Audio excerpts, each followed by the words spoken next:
महेश्वर का ब्रह्मा और विष्णु को अपने निष्कल और सकल स्वरूप का परिचय देते हुए लिंग पूजन का महत्व बताना। नंदिकेश्वर कहते हैं, तदंतर वे दोनों ब्रह्मा और विष्णु भगवान शंकर को प्रणाम करके दोनों हाथ जोड़ उनके दाएं बाएं भाग में चुपचाप खड़े हो गए हैं। फिर उन्होंने वहां साक्षात प्रकट पूजनीय महादेव जी को श्रेष्ठ आसन पर स्थापित करके पवित्र पुरुष वस्तुओं द्वारा उनका पूजन किया। दीर्घकाल तक अपकृत भाव से सुस्थिर रहने वाली वस्तुओं का पुरुष वस्तु कहते हैं और अल्पकाल तक ही टिकने वाली क्षण भंगुर वस्तुएं प्राकृत वस्तु कहलाती है। इस तरह वस्तु के ये दो भेद जानने चाहिए। किन पुरुष वस्तुओं से उन्होंने भगवान शिव का पूजन किया, यह बताया जाता है। हार, नूपुर, केयूर, किरीट, मणिमय कुंडल, यज्ञोपवीत, उत्तरीय वस्त्र, पुष्प माला, रेशमी वस्त्र, हार, मुद्रिका, पुष्प, तांबूल, कपूर, चंदन एवं अगुरका, अनुलेप, धूप, दीप, श्वेत छत्र, व्यंजन, ध्वजा, चंवर तथा अन्य नए दिव्य उपहारों द्वारा जिनका वैभव वाणी और मन की पहुंच से परे था, जो केवल पशुपति परमात्मा के ही योग्य थे और जिन्हें पशु बद्धजीव कदापि नहीं पा सकते थे, उन दोनों ने अपने स्वामी महेश्वर का पूजन किया।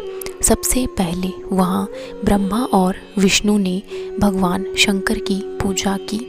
इससे प्रसन्न हो भक्तिपूर्वक भगवान शिव ने वहाँ नम्र भाव से खड़े हुए उन दोनों देवताओं से मुस्कुराकर कहा। महेश्वर बोले, पुत्रों, आज का दिन एक महान दिन है। इसमें तुम्हारे द्वारा जो आज मेरी पूजा हुई है, इससे मैं तुम लोगों पर बहुत प्रसन्न हूँ। इसी कारण यह दिन परम पवित्र और महान से महान होगा। आज की यह तिथि शिवरात्रि के नाम से विख्यात होकर मेरे लिए परम प्रिय होगी। इसके समय में जो मेरे लिंग मतलब निष्कल अंग आकृति से रहित निराकार स्वरूप के प्रतीक बेर सकल साकार रूप के प्रतीक विग्रह की पूजा करेगा, वह पुरुष जगत की सृष्टि और पालन आदि कार्य भी कर सकता है। जो शिवरात्रि को दिन रात निराहार एवं जितेंद्रिय रहकर अपनी शक्ति के अनुसार निश्चल भाव से मेरी यथोचित पूजा करेगा, उसको मिलने वाले फल का वर्णन सुनो। एक वर्ष तक निरंतर मेरी पूजा करने पर जो फल मिलता है, वह सारा फल केवल शिवरात्रि को मेरा पूजन करने से मनुष्य तत्काल प्राप्त कर सकता है। जैसे पूर्ण चंद्रमा का उदय समुद्र की वृद्धि का अवसर है, उसी प्रकार यह शिवरात्रि तिथि मेरे धर्म की वृद्धि का समय है। इस तिथि में मेरी स्थापना आदि का मंगलमय उत्सव होना चाहिए। पहले मैं जब ज्योतिर्मय स्तंभ रूप से प्रकट हुआ था, वह समय मार्गशीर्ष मास में आद्रा नक्षत्र से युक्त पूर्णमासी या प्रतिपदा है। जो पुरुष मार्गशीर्ष मास में आद्रा नक्षत्र होने पर पार्वती सहित मेरा दर्शन करता है अथवा मेरी मूर्ति या लिंग की ही झांकी करता है, वह मेरे लिए कार्तिकेय से भी अधिक प्रिय है। उस शुभ दिन को मेरे दर्शन मात्र से पूरा फल प्राप्त होता है। यदि दर्शन के साथ साथ मेरा पूजन भी किया जाए तो इतना अधिक फल प्राप्त होता है कि उसका वाणी द्वारा वर्णन नहीं हो सकता। वहाँ पर मैं लिंग रूप से प्रकट होकर बहुत बड़ा हो गया था, अतः उस लिंग के कारण यह भूतल लिंग स्थान के नाम से प्रसिद्ध हुआ। जगत के लोग इसका दर्शन और पूजन कर सके, इसके लिए यह अनादि और अनंत ज्योतिस्तंभ अथवा ज्योतिर्मय लिंग अत्यंत छोटा हो जाएगा। यह लिंग सब प्रकार के भोग सुलभ करने वाला तथा भोग और मोक्ष का एकमात्र साधन है।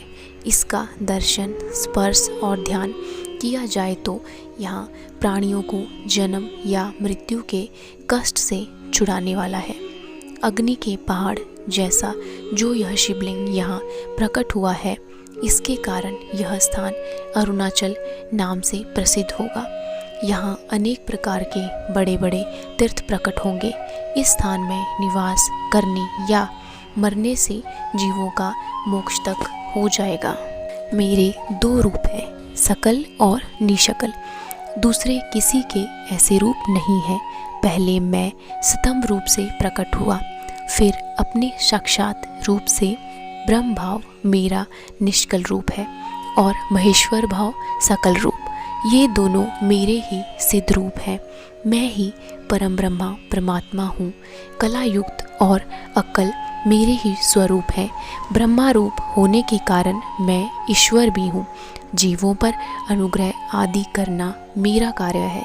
ब्रह्मा और केशव, मैं सबसे बृहत और जगत की वृद्धि करने वाला होने के कारण ब्रह्म कहलाता हूँ। सर्वत्र समरूप से स्थित और व्यापक होने से मैं ही सबका आत्मा हूँ। सर्ग से लेकर अनुग्रह तक, मतलब आत्मा या ईश्वर से भिन्न जो जगत संबंधी 5 कृत्य हैं, वे सदा मेरे ही हैं। मेरे अतिरिक्त दूसरे किसी के नहीं हैं, क्योंकि मैं ही सबका ईश्वर हूँ। पहले मेरी ब्रह्म रूपता का बोध कराने के लिए निष्कल लिंग प्रकट हुआ था। फिर अज्ञात ईश्वरत्व का साक्षात्कार कराने के निमित्त मैं साक्षात जगदीश्वर ही सकल रूप में तत्काल प्रकट हो गया।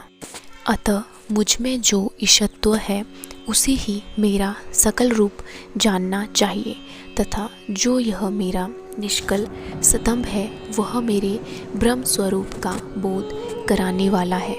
यह मेरा ही लिंग मतलब चिन्ह है। तुम दोनों प्रतिदिन यहाँ रहकर इसका पूजन करो।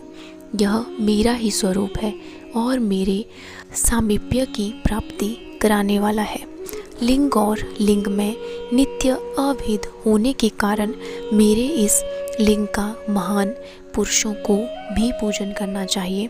मेरे एक लिंग की स्थापना करने का यह फल बताया गया है कि उपासकों को मेरी समानता की प्राप्ति हो जाती है। यदि एक के बाद दूसरे शिव लिंग की भी स्थापना कर दी गई, तब तो उपासकों को फल रूप से मेरे साथ एकत्व रूप फल प्राप्त होता है। प्रधानतया शिवलिंग की ही स्थापना करनी चाहिए। मूर्ति की स्थापना अब उसकी अपेक्षा गौण कर्म है। शिवलिंग के अभाव में सब ओर से सवेर मतलब मूर्ति युक्त होने पर भी वह स्थान क्षेत्र नहीं कहलाता। यह था विंध्येश्वर संहिता का अध्याय 9। धन्यवाद।